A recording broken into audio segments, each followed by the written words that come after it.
स्वागत है आप लोग का हमारे चैनल एसएससी ड्रीम स्टडी पे। दोस्तों आज आपके BSP SCL technician grade 3 exam 2025 की 13 जुलाई की थर्ड शिफ्ट का भी एग्जाम खत्म हो चुका है, जिसके आपके GK GS reasoning Hindi English computer और टेक्निकल के जितने रियल प्रश्न हमें मिले हैं उनका एनालिसिस हम आपके लाए हैं। उससे पहले अगर आप लोग चैनल पर नए हैं तो चैनल को सब्सक्राइब करिए और वीडियो को लाइक करिए और अपने दोस्तों के साथ ज़्यादा से ज़्यादा शेयर करिए। और इसका पीडीएफ चाहिए तो आप लोगों को टेलीग्राम चैनल पर जाकर के ज्वाइन कर लीजिए, जिसका लिंक हमने डिस्क्रिप्शन बॉक्स में दे रखा है। तो आइए देखते हैं आज आपके 13 जुलाई के थर्ड शिफ्ट में कैसे कैसे क्वेश्चन पूछे गए थे।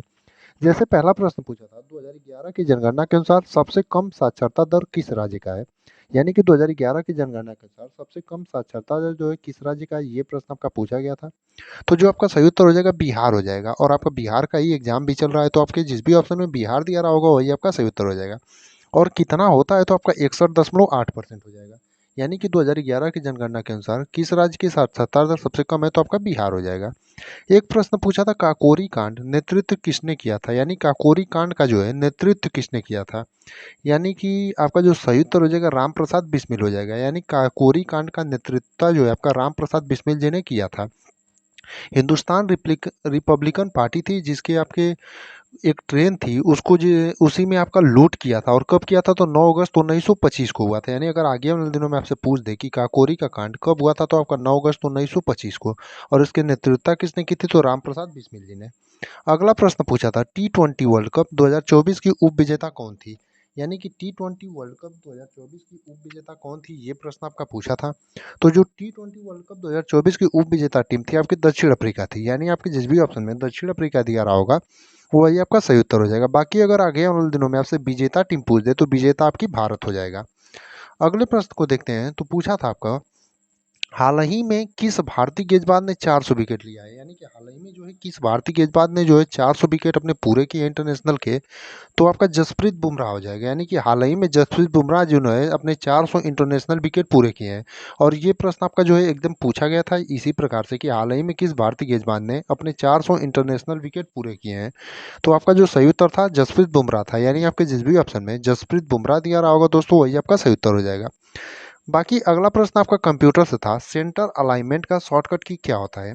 यानी कि सेंटर अलाइनमेंट का जो है शॉर्टकट की क्या होता है, ये प्रश्न आपका पूछा गया था। तो सेंटर अलाइनमेंट का जो आपका शॉर्टकट की होता है कंट्रोल प्लस ई होता है। यानी आपके जिस भी ऑप्शन में कंट्रोल प्लस ई दिया रहा होगा दोस्तों वही आपका सही उत्तर हो जाएगा। यानी कि सेंटर अलाइनमेंट का शॉर्टकट की आपका कंट्रोल प्लस ई होता है। अगला प्रश्न देखेंगे तो आपका पूछा था अनुच्छेद 153 किससे संबंधित है। यानी कि अनुच्छेद 153 जो है दोस्तों किससे संबंधित है, ये प्रश्न आपका पूछा गया था। तो अनुच्छेद जो 153 है दोस्तों आपका राज्यों के राज्यपाल से संबंधित है। यानी कि प्रत्येक राज्य का जो राज्यपाल होता है उससे आपका संबंधित हो जाएगा। यानी कि आपके जिस भी ऑप्शन में राज्यों का राज्यपाल दिया रहा होगा दोस्तों वही आपका सही उत्तर हो जाएगा। यानी कि अनुच्छेद 153 किससे संबंधित है तो आपके राज्य के राज्यपाल से। अगला प्रश्न था अंतर्राष्ट्रीय बौद्धिक संपदा आईपी सूचकांक 2024 में भारत का स्थान क्या रहा था। यानी कि अंतर्राष्ट्रीय बौद्धिक संपदा जो आईपी होता है उसमें आईपी इंडेक्स में यानी सूचकांक में 2024 में भारत का स्थान क्या रहा था, ये प्रश्न आपका पूछा गया था। तो भारत का स्थान जो है 42वां रहा था। यानी आपका जो सही उत्तर हो जाएगा 42वां हो जाएगा। आप देखेंगे करंट अफेयर जो है 2024 और 25 का जो है ज़्यादा पूछ रहा है, ये करंट का ही आपका क्वेश्चन है। तो 42वां जो है आपके जिस भी ऑप्शन में दिया रहा होगा वही आपका सही उत्तर होगा। ये वाला जो क्वेश्चन है थोड़ा मोड़ा कंफ्यूजन है। आप लोगों में से जो भी लोग पेपर देकर आए होंगे वो लोग कमेंट करके बताएंगे ये पूछा था या नहीं पूछा था कि 2011 जनगणना के अनुसार 10 से 14 वर्ष के बच्चों का कुल प्रतिशत कितना रहा था। यानी कि भारत में 2011 की जनगणना के अनुसार 10 से 14 वर्ष के बच्चों का कुल कितना प्रतिशत रहा था, ये प्रश्न पूछा था या नहीं, आप लोग जरूर कमेंट करके बताइएगा। अगर पूछा होगा तो आपका 17.7% जो है आपका सही उत्तर हो जाएगा। एक आपका सही से संबंधित प्रश्न था। अब ये जो है आपका एग्जैक्ट प्रश्न क्या था ये नहीं पता चल पाया। तो आप लोगों में से जो भी लोग पेपर देकर आए होंगे वो लोग कमेंट बॉक्स में या फिर टेलीग्राम चैनल पर जाकर के बता सकते हैं, जिसका लिंक हमने डिस्क्रिप्शन बॉक्स में दे रखा है। और आपको बता दें कि कल आपको जो है 13 जुलाई के फर्स्ट और सेकेंड और थर्ड शिफ्ट का 14 जुलाई के दिन आपको कल सुबह में जो है तीनों शिफ्टों का जो है मिक्स एनालिसिस अब कराएंगे। ज़्यादा से ज़्यादा क्वेश्चन अगर आज मिल जाएंगे तो तीनों का जो है आपको मिक्स एनालिसिस भी करा देंगे, ताकि आगे आने वाले दिनों में जिनका पेपर है उनके लिए बहुत ही उपयोगी साबित हो जाएगा ये वीडियो। आपका ईमेल से संबंधित प्रश्न पूछा गया था।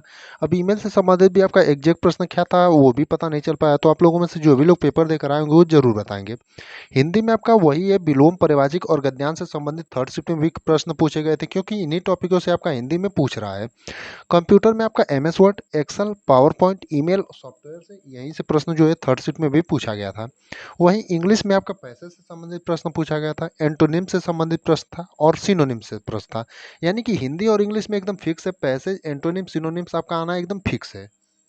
बाकी टेक्निकल का जो है ज़्यादा टॉपिक तो नहीं मिल पाया है, कुछ ही टॉपिक मिल पाया है जिसको बता देते हैं। बाकी जो बचे हुए टॉपिक होंगे या क्वेश्चन होंगे जिनको याद होगा वो जरूर कमेंट करके बताएंगे। टेक्निकल में आपका सर्किट ब्रेकर से जो है प्रश्न ज़्यादा पूछा गया था, वहीं ट्रांसफार्मर से जो है टेक्निकल में आपका प्रश्न पूछा गया था। वहीं टेक्निकल में बात करें और तो आपका मोटर से संबंधित भी जो है दोस्तों प्रश्न पूछा गया था। रीजनिंग की बात करें तो दो ही टॉपिक से बता पाया है बच्चा कि दो टॉपिक से दो ही क्वेश्चन उसको याद थे, कि कोडिंग डिकोडिंग से और ब्लड रिलेशन से पूछा गया था। बाकी आज के थर्ड शिफ्ट के जितने रियल प्रश्न हमें मिले थे उनका हमने आपको एनालिसिस करा दिया। बाकी जो भी बचे हुए प्रश्न होंगे उसे आप लोग कमेंट में या फिर टेलीग्राम चैनल पर जाकर के बता सकते हैं, जिसका लिंक हमने अपने डिस्क्रिप्शन बॉक्स में दे रखा है।